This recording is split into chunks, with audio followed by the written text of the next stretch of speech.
नमस्कार छात्रों। आज ऑनलाइन क्लासेस में अपन पढ़ेंगे अध्याय 4 दो चरों वाले रैखिक समीकरण के बारे में।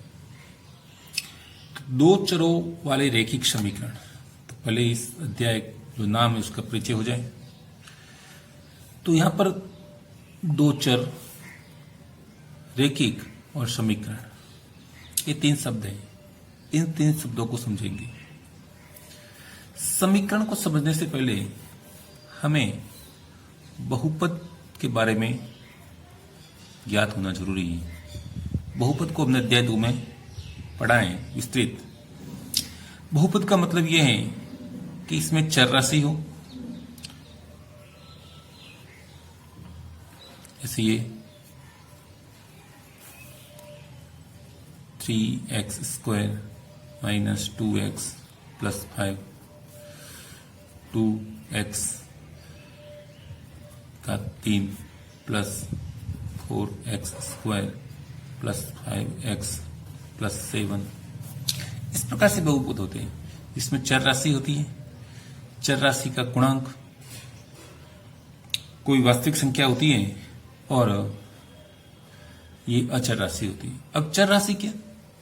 तो चर राशि का मतलब होता है जिसका मान है वो बदलता रहता है, और अचर राशि जिसका मान हमेशा स्थिर रहता है, वो का वो रहता है। जैसे अपन ने गणित की कक्षा पहली में अपन ने गिनती सीखी थी, 1 2 3 4 5 6 7 8 9 10 100 तक गिनती सीखी थी। तो उस समय भी 1 को 1 ही कहा जाता था। आज भी उस 1 को 1 ही कहा जाता है, 5 को 5 ही कहा जाता है, 10 को 10 ही कहा जाता है। और आने वाले 10 सालों बाद भी उनको 1 को 1 ही कहेंगे, 5 को 5 ही कहेंगे। यानी जिनका मान हमेशा वही बना रहता है, बदलता नहीं है, उसे अचर राशि कहते हैं। और चर राशि जिसका मान समय के साथ बदलता रहता है। इनको अपन दर्शाने के लिए x, qx या r of x, p of x, q of x और r of x इससे दर्शाते हैं। बीच में ये बराबर का निशान इसलिए लगाया है, इसका मतलब ये नहीं कि इसका मान px है। हम इस qx की जगह भी अपन px भी लिख सकते हैं। इसका मतलब या px का मान ये और या px का मान ये, तो ये नहीं है। इसको दर्शाने के लिए कि यह एक px बहुपद है।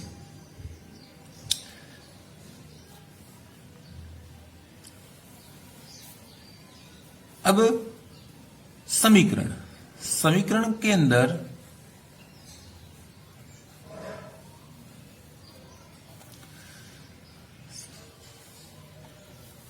यहां पर ये बराबर है, ये इसको इस समीकरण को दर्शाने के लिए कि px क्या है, तो 2x² प्लस 5। इस 2x² प्लस 5 का मान px ये नहीं, इसका अर्थ ये नहीं है। लेकिन समीकरण के अंदर जो होता है, समीकरण की विशेष पहचान है कि बीच में बराबर का निशान है। दो पक्ष होते हैं, जैसे x plus y equal to 5। चूंकि दो चरों वाले रैखिक समीकरण है तो अपन दो चर राशि लेकर ही बताएंगे कि x प्लस वाई बराबर 5, 2x equal to y plus 5, x equal to minus 2y। तो यहां पर अपन देखते हैं कि ये बीच में बराबर है। जैसे अपन तराजू देखते हैं, तराजू होता है,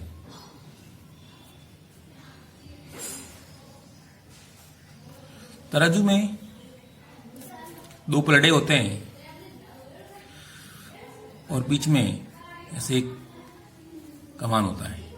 इधर अपन कोई भी भार सामान रखते हैं, सामान का वजन, और यहाँ पर बाट रखते हैं। तो दोनों का भार जब दोनों तरफ पलड़े बराबर होते हैं तो ये सीधा होता है और बीच में ये लेवल सीधी दिखाई देती है। तो यहाँ पर जो ये बराबर का निशान है, ये भी अपने तराजू का काम करता है। ये दोनों पक्ष बराबर है, दोनों तरफ का मान है वह बराबर है। एक्स और वाई, इसका क्या मान है, ऐसा क्या मान रखे कि ये इसके बराबर हो जाए। ठीक है ना। इस प्रकार से ये x और y ये चर राशि है जिनका मान हमेशा हर सवाल के हर प्रश्न के अंतर्गत बदलता रहता है। फिर दो चर, अपने पाठ के अंदर समीकरण आ गया। अब दो चर का मतलब चर राशि जिस x एक और y दो, तो यहां पर जो भी समीकरण आएंगे उनमें दो चर राशि आएंगी। दो चर राशि वाले समीकरण, दो अज्ञात राशियां होंगी, दो मान अपन को ज्ञात करने होंगे। फिर है रेखिक। रेखिक का मतलब रेखा, यानी इन समीकरण से जब अपन ग्राफ खींचेंगे तो वह एक सरल रेखा के रूप में आएगा, एक सरल रेखा के रूप में। अब वो रेखा टेढ़ी हो सकती है, सीधी हो सकती है, खड़ी हो सकती है, लेकिन होगी एक सरल रेखा, सीधी रेखा। वह टेढ़ी मेढ़ी रेखा नहीं होगी, सीधी रेखा होगी। इस सीधी रेखा में जब ग्राफ प्राप्त होता है तो इसको रेखिक कहते हैं और समीकरण को रेखिक समीकरण कहा जाता है। जिस समीकरण से अपन को सीधी रेखा प्राप्त होती है उस समीकरण को रेखिक समीकरण कहते हैं। अब रेखिक समीकरण का जो मानक रूप है, standard form,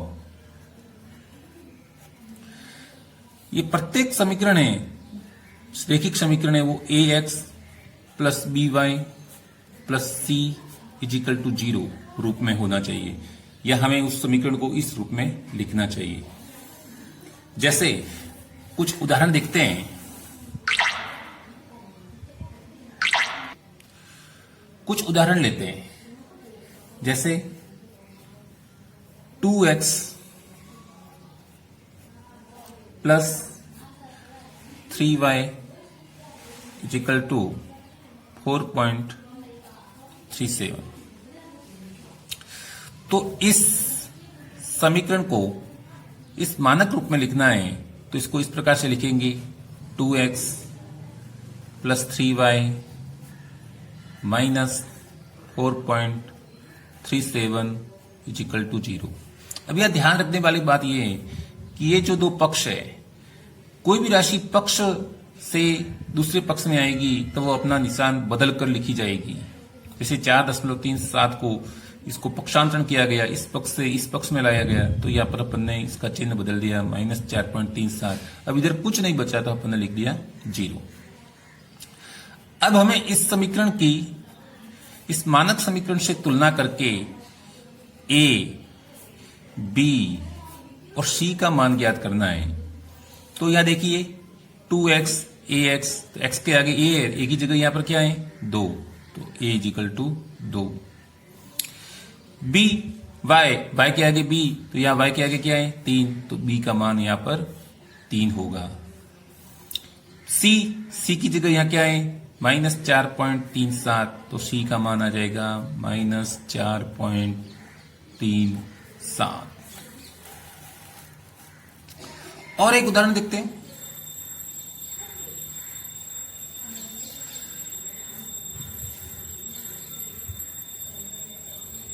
a minus 4 equal to √3y।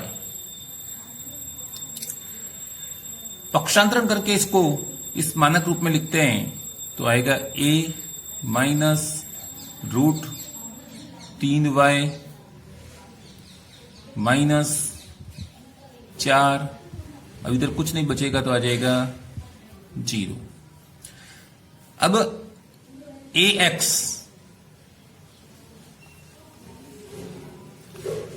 Sorry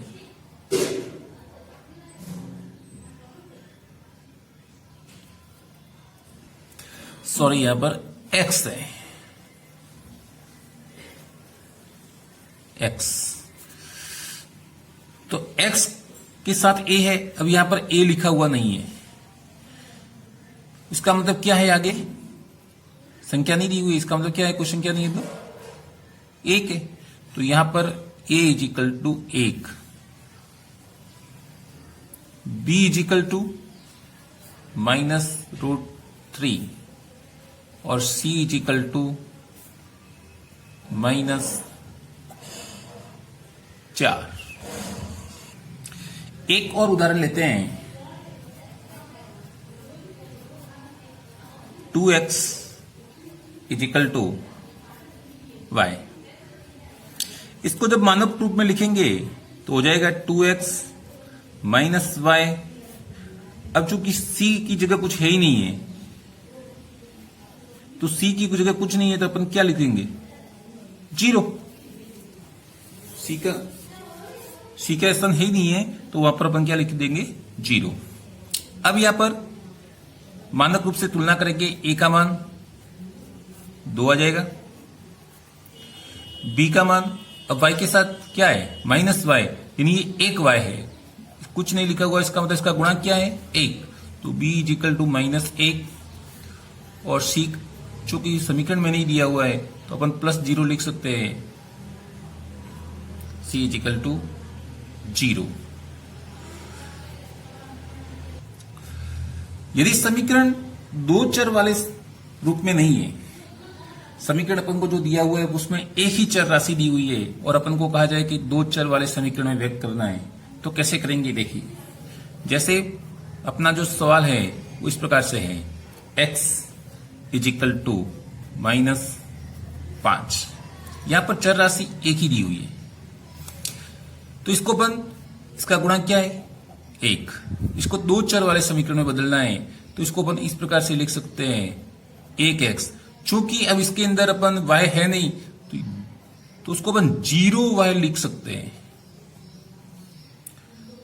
तो 0 का y से गुणा करने पर 0 हो जाएगा, समीकरण के मान में कोई अंतर आएगा नहीं। तो 1x + 0y। अब ये -5 है, इसको अपन पक्षांतर में इधर लाएंगे तो हो जाएंगे +5 = 0। ये आपका 1 और 2 चर वाला समीकरण हो गया। और इसके अंतर्गत आपको यदि a का मान ज्ञात करना है तो 1, b का मान ज्ञात करोगे तो 0 और c का मान ज्ञात करोगे तो 5 आ जाएगा। और एक उदाहरण, y = 2। अब y का गुणांक 1। इसको जब दो चर वाले समीकरण में लिखेंगे तो 0x + 1y। अब ये 2 को पक्षांतर में इधर लाएंगे, -2 = 0। अब यहां पर a का मान 0, b का मान 1 और c का मान -2। a = 0, b = 1 और c = -2। इस प्रकार अपन देखते हैं कि समीकरण किसे कहते हैं, बहुपद किसे कहते हैं और इसका मानक रूप क्या है, समीकरण को मानक रूप में कैसे लिखते हैं। अब एक बात और यह है कि ये समीकरण बनता कैसे है, समीकरण बना कैसे? तो अपन एक उदाहरण देखते हैं। जैसे दो व्यक्ति हैं, राम और मोहन।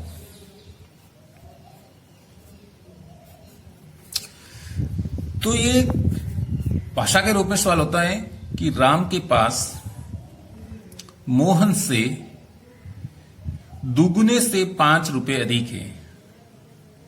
ध्यान से सुनिए वापिस, राम के पास मोहन से दुगुने, यानी मोहन के पास जो धन है उसके दुगुने से भी 5 रुपए अधिक है। अब इसको समीकरण रूप में लिखना है तो बीच में बराबर का निशान लिखना है, यानी दोनों को बराबर बताना है। धन किसके पास ज्यादा है? राम के पास। इसका मतलब जो भी करना है इधर करना है। राम के पास मोहन का कितना है? पहले तो दुगुना, तो इस मोहन के धन को 2 से गुणा कर देंगे। अब दुगुना है फिर भी राम का ज्यादा है, कितना ज्यादा है? 5 रुपए ज्यादा है, तो इधर अपन +5 कर देंगे।